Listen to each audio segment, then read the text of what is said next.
Muito bom dia, senhorito, senhorita.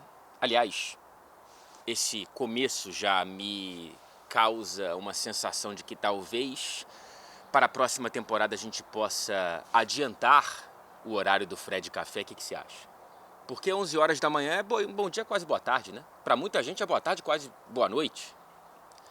E para alguns é boa noite desde a noite anterior e ainda segue sendo noite e ainda não virou o dia. Mas enfim, eu acho que ser um pouco mais cedo talvez possa ajudar nessa sensação da gente tomar um cafezinho junto, né? Da gente tomar o nosso querido café. Melita, que é a apoiadora oficial aqui do Fred Café, evidentemente você já sabe disso, se não sabe, não sei onde é que você estava, mas seja bem-vindo, seja bem-vinda. Encontro marcado toda segunda-feira às 11 da manhã, talvez para a próxima temporada um pouco mais cedo, quero te ouvir também. A Melita é o café oficial do Fred Café. A Melita desperta você para sentir mais o esporte. Lembrando que temos o nosso cupom CAFRED, que te dá 10% de descontos em todo o site melita.com.br. Além de frete, não confundir com Fred, tem que fazer isso de tempos em tempos, grátis, em compras acima de R$ 250. Muito bom dia, portanto. Hoje o nosso Fred Café, ele tem como grande tema, como tema principal, não sei se em grande em termos de duração, mas como tema principal, uma prévia da final da Europa League. A final inglesa entre Manchester United e Tottenham, na quarta-feira. Porém, eu quero abrir o Fred Café falando de outros dois temas que vão dar um tom emotivo para esse nosso encontro nessa segunda-feira, porque antes de falar do grande tema do vídeo, tivemos duas despedidas muito cruéis nesse fim de semana na Premier League. Cruéis porque a gente não sabe, enquanto sociedade, lidar bem com esses momentos, né? Com a bendita e ao mesmo tempo maldita passagem do tempo. Por um lado, ainda bem que o tempo passa, porque a beleza das relações está fundamentalmente arraigada na finitude delas, né? Se fossem infinitas, a beleza certamente seria muito menor. Por outro lado, é uma pena ver o tempo passar e ver o término dessas relações. Eu estou falando principalmente dos 133 anos de Goodison Park. Dos 2.791 jogos, 8.400 gols marcados naquele templo do futebol. Felizmente, o Goodison Park só se despede do futebol masculino, uma bela decisão do Everton e um grande desafio também de manter o Goodison Park para o time feminino e para as partidas da base do Everton. Então, a princípio não será demolido, ainda bem, porque a gente está falando de um dos principais templos do futebol, de uma das principais catedrais do futebol. É o primeiro estádio da história 100% focado no futebol. Havia outros estádios, como por exemplo do Rangers, mas eram arenas multiuso, se é que dá para chamar de arena, né? Ainda bem que não. O Goodison Park foi fundado 100% para futebol em 1892, depois que o Everton abandonou Anfield, que depois virou casa, evidentemente, do rival Liverpool. Para nós, enquanto brasileiros, é um templo do futebol muito sagrado, principalmente por conta de dois fatos concomitantes, de dois fatos que se deram no mesmo dia. Eu estou falando do dia 12 de julho de 1966, porque foi no Goodison Park que você teve o último jogo oficial de Pelé e Garrincha juntos na história do futebol. E também tivemos o último gol de Garrincha com a camisa da seleção brasileira. Foi naquela vitória de 2-0 contra a Bulgária, um gol de Pelé, um gol de Garrincha, ambos de falta, inclusive. Foi algo absolutamente... algo quando você olha e vê que foi o último jogo deles e eles marcaram juntos numa Copa do Mundo, que depois foi desastrosa para a seleção brasileira, perdeu os outros dois jogos, acho que perdeu para a Hungria e empatou com Portugal, enfim, foi eliminada. Você ter gols de Pelé e Garrincha no último jogo deles dois juntos é um negócio que é um desfecho muito bonito. Então, é um lugar sagrado, que deveria, portanto, por conta desses fatos, ser parada obrigatória para todo turista brasileiro que gosta de futebol, que vem para os lados de cá. visitar o Goodson Park, tirar uma foto e lembrar que foi o último palco de Pelé e Garrincha e palco do último gol de Garrincha pela seleção brasileira, em tempos em que nem a própria CBF valoriza o Garrincha, né? Importante a gente destacar. E aí eu fui entrar nessa nostalgia de algo que eu nem vivi, e eu achei uma coluna escrita pelo agora jornalista e autor Paul McPallan. Então, na época desse jogo aí contra a Bulgária, uma criança de 10 anos que ganhou ingressos para a Copa do Mundo do pai.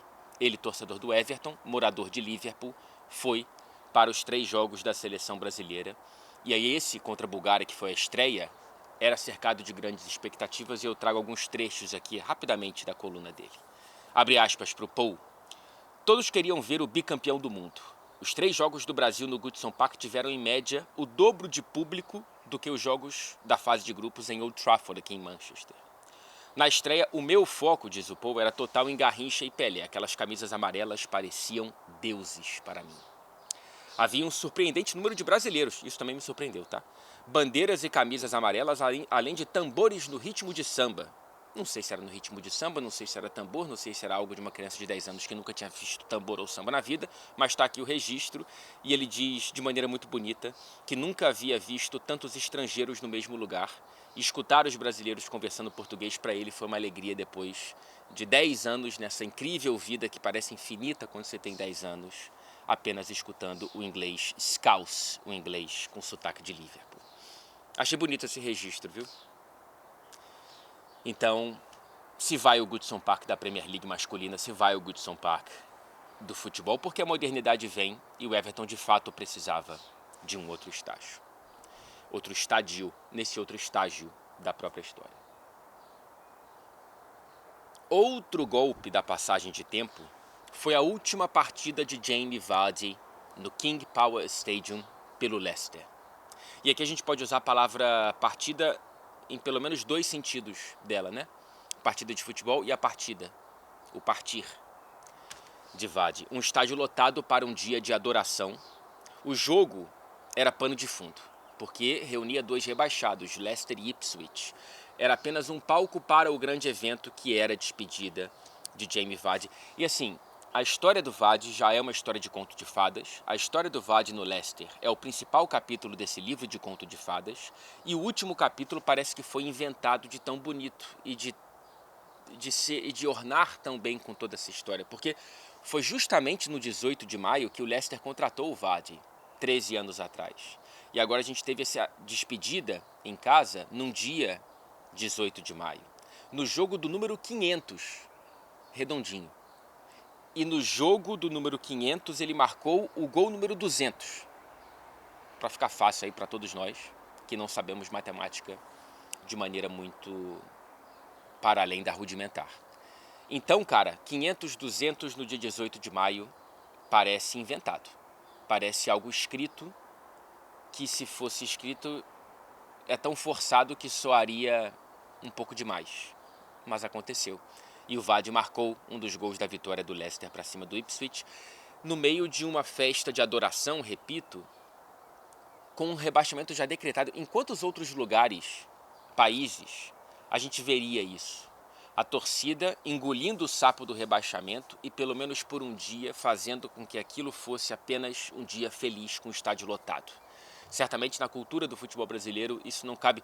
E eu não estou aqui fazendo um julgamento de valor, tá? Talvez, em alguns lugares, cobrar o rebaixamento seja mais importante do que se despedir de uma figura histórica, porque o clube segue. Porém, não deixo de achar bonito que, para a realidade do Leicester, o que a gente se acostumou a ver nos últimos anos é um ponto extraordinário numa história mais ordinária, mais de realmente viver nas divisões inferiores, e o Leicester volta para ela, se despedindo de Jamie Vardy, que provavelmente não seguirá na Premier League aos 38 anos de idade. É um dos grandes atacantes que eu vi na Premier League. Sentirei saudades, porque ele também foi um dos mais divertidos, se não o mais divertido. Pois é, antes de finalizar Premier League para girar o foco 100% para a Europa League, eu quero olhar rapidamente para a briga por vaga na Champions, porque esquentou de maneira mercurial, dá para a gente dizer. O Arsenal confirma matematicamente a segunda vaga, já era esperada, mas agora entrou na matemática com a vitória sobre o Newcastle. Aston Villa, Chelsea e Nottingham Forest venceram. O Villa venceu do Southampton, se eu não me engano, é isso? O Chelsea venceu do Manchester United e o Forest venceu do West Ham em Londres. Vitória essencial do Forest para continuar na briga. O City, nesta terça-feira, recebe o Bournemouth e está pressionado. O City pode derrapar-se de maneira definitiva se não vencer o Bournemouth nessa terça-feira no Etihad Stadium. E nesse momento na tabela a gente tem, veja só, Newcastle, Aston Villa e Chelsea todos com 66 pontos. City e Forest com 65, o City com esse jogo a menos contra o Bournemouth. Se o City não perder, ele joga o Villa para a sexta colocação e volta para o G5 de classificados para a Liga dos Campeões. Então temos 3 vagas restantes para esses clubes. E aí, nesse fim de semana que se avizinha, teremos uma final no dia final de Premier League. Atenção! Forest e Chelsea em Nottingham, separados por um ponto e que pode ser um jogo de matar ou morrer. É claro que eles podem sair classificados ambos, porém pode ser um jogo de vida ou morte para um dos dois.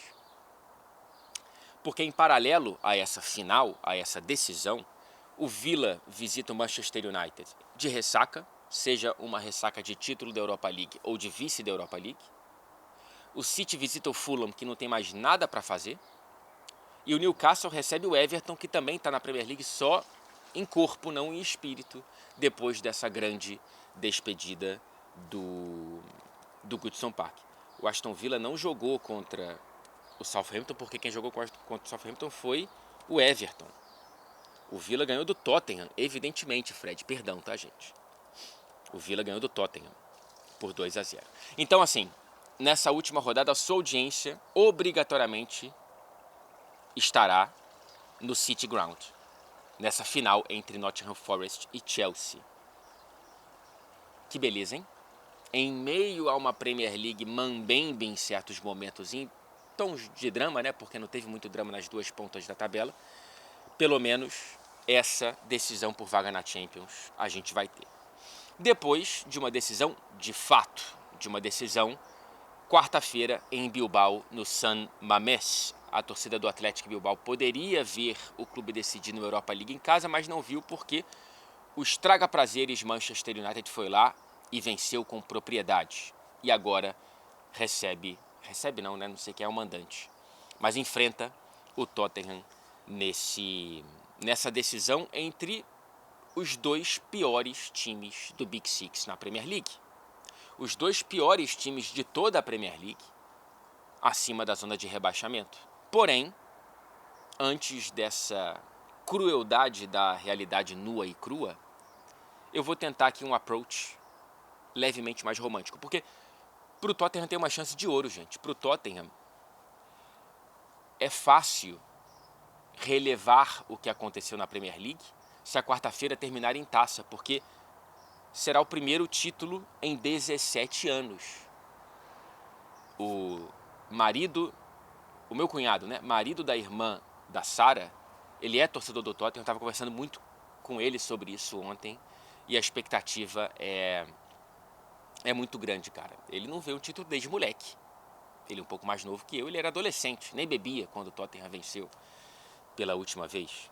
E seria o primeiro título europeu dos Spurs desde 1984, o Spurs que é bicampeão da Copa UEFA da Europa League, quando venceu em 84 pela segunda vez, derrubando o Anderlecht nos pênaltis. E temos um paralelo, quiçá bonito, entre clube e treinador, porque o Andy tem falado muito sobre estar sentindo uma síndrome de impostor, porque ele não pertence a esse lugar. E eu acho interessante essa perspectiva que ele nos oferece. É a primeira final europeia de um treinador não europeu. Né? Assim, a primeira final europeia da carreira do Andy, que é um treinador não europeu, para deixar bem claro que houve não europeus em finais europeias. Ele é um não europeu que invade um clubinho usualmente fechado, usualmente mais restrito para treinadores do continente. E ele, que faz questão de dizer que é tão australiano quanto grego, ele chega nesse clube e pode sair com a taça nas mãos. E o Tottenham também não pertence muito a esse lugar, no retrospecto recente, é claro, né? E ainda assim, no retrospecto recente, teve uma final de Liga dos Campeões em 2019. Mas não é um lugar comum, não é um cômodo da própria casa para o Tottenham, que chega e reconhece, sabe onde procurar a faca que ele quer cortar a carne na gaveta X. Ele não sabe direito, ele entra no cômodo e fica tentando mapear para entender onde é que ele está direito e tudo mais. Não chega numa final de Europa League desde 84. E não chega numa final europeia desde 19, mas não ganha o título desde 17. E aí, no fim das contas, clube e treinador podem alcançar algo inédito para a carreira do treinador e para a geração de torcedores do Tottenham. Então temos umas interseções interessantes e, como eu disse, com algum viés romântico, vai. Para o Manchester United o romance é muito menor. É uma final muito menor, simbolicamente. Mas ainda existe alguma coisa aí de voltar a ser campeão europeu. Eu estava lá na Suécia para cobrir o último título do Manchester United da Europa League em 2017, com José Mourinho, Pogba, Ibrahimovic e companhia. É uma taça que se chegar, ela certamente entrega alguma calma para o processo de reconstrução desse Manchester United. Mais um.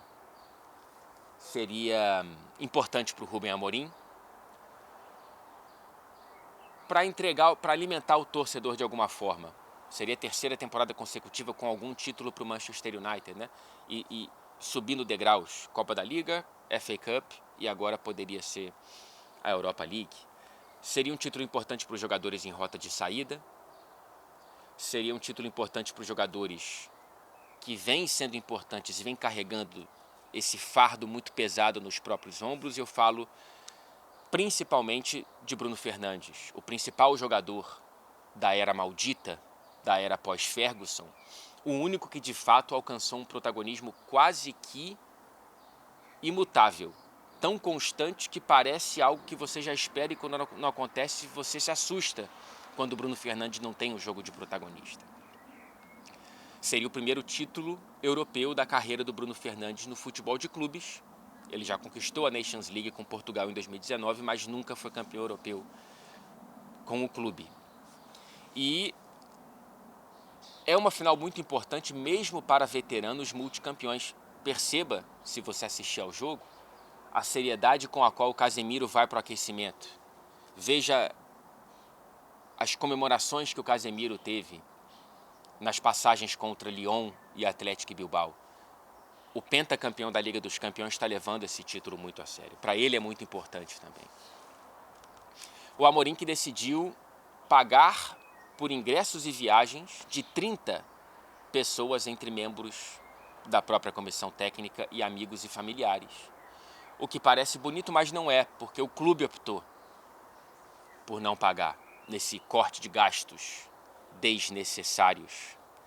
E eu fiz o símbolo das aspas para você que está só escutando distraído. Estou te dizendo, já que você não tem nem a decência de olhar para minha cara e quer ficar só me escutando. Essa frieza da diretoria do United dá um bom gancho para a parte mais fria. Quer queira, quer não, são duas campanhas absolutamente vergonhosas nessa temporada. Um dos dois terminará a temporada sem ao menos um sorriso.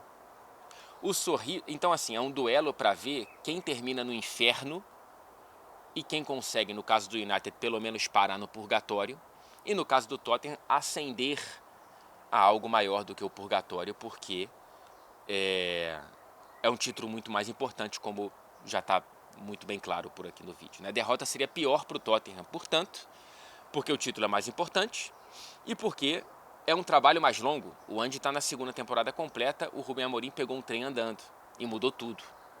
Então, para o Tottenham, a derrota seria muito mais dolorida. Porém, para o Manchester United, perder seria um fracasso retumbante e total. Independentemente do resultado, ambos têm muito trabalho pela frente. A diferença é que uma derrota não custaria o cargo do Amorim, e uma derrota pode custar o cargo do Ange. Talvez uma vitória, inclusive, ainda termine com uma troca na comissão técnica. O jogo em si, para mim, apresenta um favoritismo ligeiro para o Manchester United, simplesmente por conta de uma chaga dessa temporada do Tottenham, que são as lesões. Não terá Kulusevski, não terá Maddison e não terá Bergvall. Os dois primeiros, e principalmente o Kulusevski, são ausências muito barulhentas. O Sarr saiu mancando do jogo contra o Villa, mas acho, pelo que o Andy falou, não é um problema. Então, imagino que seja Sarr, Bentancur e Bissouma no meio-campo. O Son, que voltou de lesão depois de mais de um mês parado com problema no pé, se jogou contra o Villa como titular, me parece que será reserva. E aí talvez a gente tenha aí um trio ofensivo, certamente com Johnson na direita, certamente com Solanke no centro e talvez com Odegaard na esquerda. Quando eu digo certamente o Solanke no centro, eu não sei também se ele vai recuar o Solanke para colocar o Richarlison. Não sei. Mas, mais uma vez, o Andy tem um quebra-cabeças para montar por conta das lesões. Pelo menos tem Van de Ven, tem Romero, tem o Dog, Pedro Porro sempre ali, tem o retorno de peças importantes. O United não tem muito do que reclamar nesse quesito, tá? Pelo menos até a gravação desse vídeo. É claro que tem as dúvidas sobre De Ligt e Yoro. O Dalot está tentando voltar de lesão, uma rara lesão no quase sempre disponível fisicamente Dalot, mas o time está com as peças aí que quase todas o Amorim gostaria de ter para uma final. Se ele pudesse escolher, acho que as lesões não são tão problemáticas assim. Há problemas técnicos, né? O Højlund, mais uma vez, teve um jogo para esquecer contra o Chelsea. Eu estou soltando a mão do Højlund, já aviso. Então, parabéns, Højlund, pelo hat-trick contra o Tottenham na final, porque já estou aqui criticando um jogador antes de um jogo importante. E, às vezes, é tão cômico quanto o clichê que o jogador vá calar a boca do comentarista que o critica. Pois bem, o ponto a favor dos Spurs é o encaixe. Nessa temporada são 3 jogos contra o United e 3 vitórias. Uma delas muito barulhenta, aquele 3-0 no turno da Premier League contra o United do Ten Hag ainda. Depois aquele 4-3 maluco na Copa da Liga e mais recentemente em fevereiro 1-0 gol de Maddison, as 2 últimas vitórias já contra o United de Ruben Amorim. Então tem um encaixe aí, a última vitória do United sobre o Tottenham foi em 2022, mas eu prefiro analisar mais essa temporada e ainda mais os últimos 2 jogos, que era o United do Amorim, ainda que seja muito difícil a comparação porque final é final e aparentemente vice-versa. Difícil prever, tá? Eu acho que dá United. E você? Até o próximo vídeo, que provavelmente será o pós-jogo dessa final em Bilbao. Um beijo pra você e bom dia, boa tarde, boa noite.